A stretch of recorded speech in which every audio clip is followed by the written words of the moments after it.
ఈ రోజు మహిళలకి, రైతులకి, నిరుద్యోగులకి, యువతకి అన్ని వర్గాల ప్రజలకు కూడా వెన్నుపోటు పొడిచారు. అలాగే తీసుకుంటే ఈ ఏడాది పాలనని ఒక్క మాటలో చెప్పాలంటే విధ్వంసము అని చెప్పొచ్చు. 2 మాటల్లో చెప్పాలంటే మోసము, దగా అని చెప్పొచ్చు. 3 మాటల్లో చెప్పాలంటే అప్పులు, అవినీతి, అరాచకం అని చెప్పొచ్చు. అంత దారుణమైన పాలన అందించారు. ఈ రోజు తీసుకుంటే మహిళలకి 2.5 కోట్ల మంది మహిళలకి ఉచిత బస్సు ఇస్తానని చెప్పి ఇవ్వకుండా వెన్నుపోటు పడవడం జరిగింది. 1,60,00,000 మంది మహిళలకి మహాశక్తి పథకం ఇస్తానని చెప్పి ఇవ్వకుండా వెన్నుపోటు పడవడం జరిగింది. అలాగే 84 లక్షల మంది విద్యార్థులకి తల్లికి వందనం ఇస్తానని చెప్పి ఇవ్వకుండా వెన్నుపోటు పడవడం జరిగింది.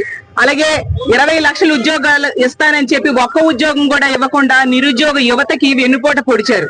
అలాగే రైతులకి రైతు భరోసా ఇస్తానని ఇవ్వకుండా వెన్నుపోటు పడడం జరిగింది. అలాగే పెట్టుబడి సహాయం కాకుండా రేపొద్దున గిట్టుబాటు ధర కూడా ఇస్తానని చెప్పి ఎవరికి ఇవ్వకుండా వాళ్ళకి వెన్నుపోటు పడవడం జరిగింది.